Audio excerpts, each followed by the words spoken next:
produce this kind of a very real, a vivid description of the milieu? Actually, I would say there's almost no facting in the book. It's actually history. It's palatable history. That was the idea. There is no invention of anything except the lead character maybe and his and a couple of, because even the secondary character and the main lead, of course, Buddha and Shoka are historical figures. So it's actually palatable history. It's not. It isn't that much of fiction. So what I read was practically everything that postgraduates studying ancient India would have to read. I think ancient India and Buddhist history. So I read all the textbooks and high level textbooks and whatever I could find. And actually I did most of my research at JNU. So I had the benefit of speaking to the faculty there. The Faculty of Ancient Indian History, and they gave me a lot of help in terms of what I should read. So I spent a month or two at the start of my research at JNU, and that was how I began. So even the small details are actually they have a source. So the problem, of course, of writing fiction, that you don't give your sources, you don't have footnotes, and you don't have references. But one would really like to, because there are small things which are came out of people's research, and to me they were actually very exciting at that time. Like, for example, while people who are actually reading it, because when you read a novel, you don't notice a lot of details. That is, I don't notice a lot of details. I tend to just rush through because I tend to get caught up in the story. So if there are paragraphs on description, you just jump over. I jump over it. But for me, while actually finding out stuff about the context, it was really exciting. Like, I remember stirrups, the fact that stirrups were, when you ride a horse, you use stirrups. Stirrups were invented in South Asia and they were invented in the Mauryan period. I still remember when I read that somewhere, I was so excited. And then it spread from here, and they were actually toe holders. People put their big toe in because people rode barefoot. So they put their big toe in, and that's how they could ride the horse. Before that, you had chariots, otherwise you'd be flung off a horse. So that was really exciting, and I put it in a couple of in a dialogue actually, and nobody so far has ever noticed it. But that was like my wow moment, stood up. So there were lots of these finding out about things, and lots of articles and writings that made a huge difference. Broadly, if you look at the main writers whose work I have used, I would say Ramila Thapar and Devi Prasad Chattopadhyay at that time for the first edition. Besides, of course, lots of others, but these two writers, I think I read everything that they have produced because they really focused on ancient India and the ideas of the time. So and then Iqbal Singh and D.D. Kosambi, of course, and some others who have written about how you look at history. And then for mythology, this is of course not the details, but this is the ideas. For the context of mythology, I read some anthropologists and so on, like Lanoy and David Campbell and so on. Thank you. So you mentioned, hold it closer. So you mentioned the first edition and the second edition, which the book is here, by the way, and I believe it falls on me to urge all of you to go out and buy yourself a copy. Not just buy a copy for yourself, buy a copy for others and give them away as Christmas gifts. So this edition is being brought out by Navayana. Tell me, Amita, is there a difference between the first and the second edition? And so, okay, and this is the first edition. Maybe you can see why it took me so long to open it. What are there any differences beyond the publisher, the change in publisher? Is there a difference between the two books? Yeah, there is a difference. I would be, to me there's a huge difference, which is why it's called an edition, but I would be interested in people who have read the first book telling me what they think. Actually, almost immediately when the book, not almost immediately, actually at the moment when I saw the published version, I wanted another one, because I had lots of problems with it. which the publishers know, so I don't have a problem. HarperCollins was the publisher for this, and I was not happy because they didn't edit it well. So there were blunders on every page. It's probably because you're a small fry and they had a lot of big books coming out at that time, so they didn't proofread it. I think so I had a huge problem on the day I saw the final. Then they reprinted it. In the reprint there are less mistakes. But at that time I could see mistakes on every page. So there was that problem. Then there was no map. So at that time it was these two. There was no map and there were lots of small errors which added up to a lot of big errors, overall. I mean, somebody who's obsessed with these kind of errors counted and made a record and told me there are 187 errors in the book. But anyway, so that was my first reaction. But then over time, and this came out in 2005, over time my opinion also has, I wouldn't say changed, but it has developed. It has developed on a lot of things that were written at this time because I've gotten more interested in the issue. See, this book looked at the origin of caste society and the Buddha's response to it. So a lot of the issues all the issues practically that are taken up in the new book, all the story itself, all the characters, they're all there. But there's a fine-tuning. There's a streamlining, there's a sharpening of some arguments. I have been reading much more about caste in the last 9 years, 10 years, whatever.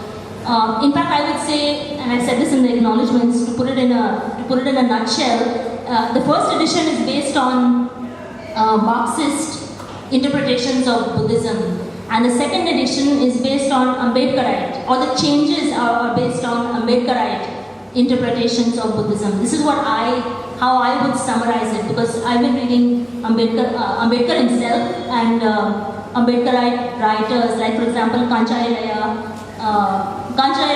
and Rajaranjan Mani. These are two writers who have influenced the new edition a bit. Also, today there's thanks to social media, there's a lot of stuff online which is makes tremendous reading. And for about a year now, I've been reading the writing on this Ambedkarite website called Roundtable India, which has tremendously radical writing, challenging a lot of tropes, a lot of dearly held ideas of India. So these writings have influenced the new edition a lot. And in my opinion, it's made a huge difference. But like I said, the basic story, what's happening, events, all that has not changed. But sharpening, emphasis, deletions of small things, because I didn't want to make it fatter. In fact, that was one of my problems with the first book. It was so fat. I would have liked a book half the size. Actually half the size, 100 pages or 150 pages would have been ideal. So I was thinking that when I do the new edition, I'll cut it down by half, but it didn't work. So what I have done is I had to delete some things in order to bring in some new ideas. But basically, it's the ideas and the tone and the fine tuning and the sharpening. That's the change. It's not anything huge, but yet to me it is huge. It reads to me very differently now.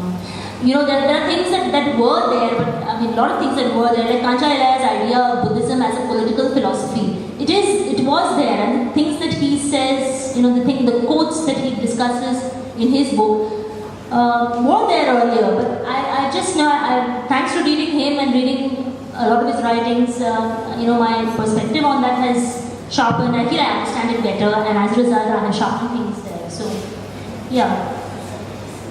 It also went through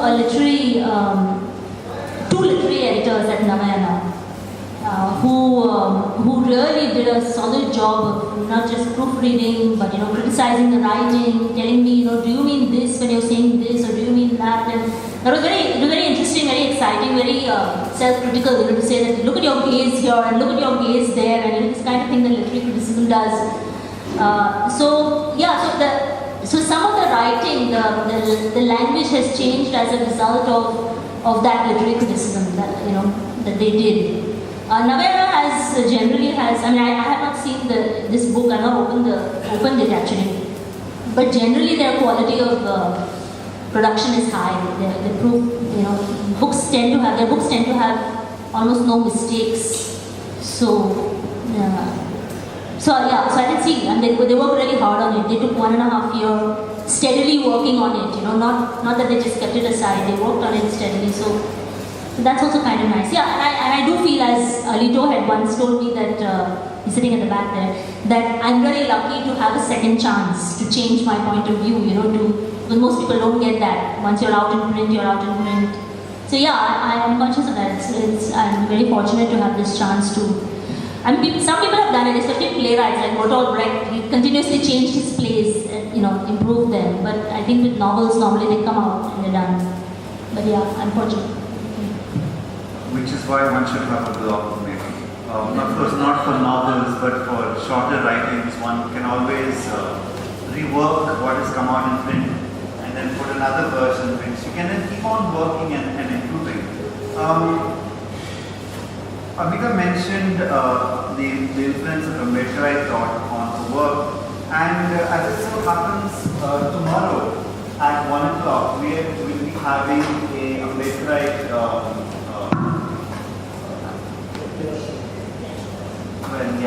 Ambedkarite scholar by the name of Dr. Varsha Iyer, who will present the first Ambedkar Memorial Lecture. And subsequently on the 7th, again at 1 o'clock, we have Mr. Chandravan Prasad, who will present the second Ambedkar Memorial Lecture at GALF. So if you are interested in these themes, and I would urge you to be, 1 o'clock is where is an appointment, a date you should make. Coming back to the book, Amita, so why should people read A Spoken Piece? I know this sounds like an American hard sell, but obviously I don't think people have to read the book. But what it is, basically, to summarize the book, it's a demystification of myth. Now if I have to summarize the book, it's a demystification of the Buddha legend. A lot of what passes for historical fiction, not all of it of course, but some of it, not the best, is mythification. You add stuff, you add what you think is interesting and so on. You say, okay, this did not really happen, and I put these two events together because it made it more interesting for my story. But this is a history lesson actually. It's a history lesson and a demythification of the Buddha legend. I think that's really important in India, in Goa, where we tend to mythify everything. We are so fond of myths. I mean, it's so normal for people to say, 10,000 years ago, 50,000 years ago, this happened, that happened, this was written, the Vedas are. You can have educated people saying the Vedas were probably written 20,000 years ago. So there is, I think, history has just not reached people. People are content to live in myth and legend, and the stuff that is said about Shivaji, for example. People are just content to live in popular histories, which is really rubbish. So in that sense, it's I think that is its only importance, that it is a demythification. One can learn about ancient India, how it actually was, because it has been read by some historians, and including Romila Thapar and D.N. Jha and some others, who have felt that it's really, it's a good portrait of how life would have been at that time. So that's it. After I read the book first, I honestly felt, maybe also because of its really visual character, that this book really needs to be converted into a film. If there's anyone here who has filming connections, I would urge you to pick up the book and read it and get in touch with Amita for the rights. When one asks a question, one always also has an answer in one's head, right? And the reason maybe I asked the last question, Amita, is because after reading this book, what a Buddhist history of India, a focus on Buddhism and the politics around it could offer us today for re-understanding Indian history, is what this book offers. I mean, after that, I went like a maniac and started reading as much on Buddhism as I could get on. Also, I think I was really lucky because I ran into work. I like the work of Donald Inden. Inden means, I forget the name of the text. But the manner in which Buddhist political theory structured the empire, the empire, which is radically different from Chanakyan political theory. And it struck me that there is so much that one can learn in terms of restructuring India if one looks at Buddhism instead of going into this Brahmanical way of looking at stuff. I mean, in the West, Machiavelli is a name for kind of evil, manipulative, not nice. In India, we have no problems in celebrating Chanakya as the Indian Machiavelli. I mean, something has to be really wrong for you to celebrate evil and to celebrate manipulation. But there you go. I was warned some time ago that we are running out of time. So before I wrap up and thank Amita, maybe I open up the floor, maybe two questions, if there are. Yes.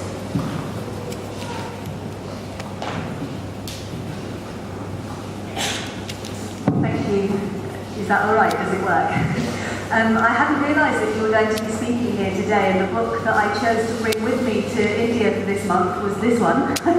So when I realised that you were going to be here, I was very happy indeed. It's the first version. I don't know if I should possibly swap it for the second, but anyway, and I'm loving it so far. I haven't finished it, but I recommend it. The question I have for you is, do you think it has made a difference? Do you think it brings a kind of a new perspective or a freshness to this particular story, you being a female writer? Or do you not see yourself in that way? Are you simply a writer? I think I'm simply a writer. I think this is one of the things that I have maybe grown a bit. Today, I would say I'm more conscious of myself as a female writer, but in that edition, I was just a writer. I was just somebody who was interested in history. At least I was not conscious. Of course, I was a female writer, but I wasn't conscious of it. Now I am. So now, yeah, that is one of the things. That is the one of the things I thought about. You know, I thought about as I was looking at the final stuff here. But yeah, I did not see myself as a female writer, or even now I'm more interested in caste issues and Ambedkarite politics than I am in gender issues. So yeah, it's not that strong. Anyway, just to add to what Jason says, I do think this is another important thing. Not that the book plays such a great role, but I do think it's very important that we look at Indian history from this different strand. That rather than people always talk about the Vedas and the Upanishads and so on. There's always this Brahmanical idea of India's past, but there's so much more. Buddha offers a completely contrasting view of life, right? From the legend doesn't tell you why he proposed certain things, why beg, what was his idea of politics, and it's very counter to Brahmanical ideas of the time. I mean, his idea of what a king was, it matches, it's very close to Frederick Engels, the communist idea of what a king was. He says it's a Mahasammata, it's the great elect, and it happened because after the rise of private property and the individual family, people started fighting started for individual growth, and they needed somebody to control the fight. So it's really interesting and politically radical, his ideas, and not just him, not just Buddhism, but at the time there is Lokayata, there is the Jainavad. Today we see Jainism as what, as this thing that's happening in Paritana, for example, or whatever.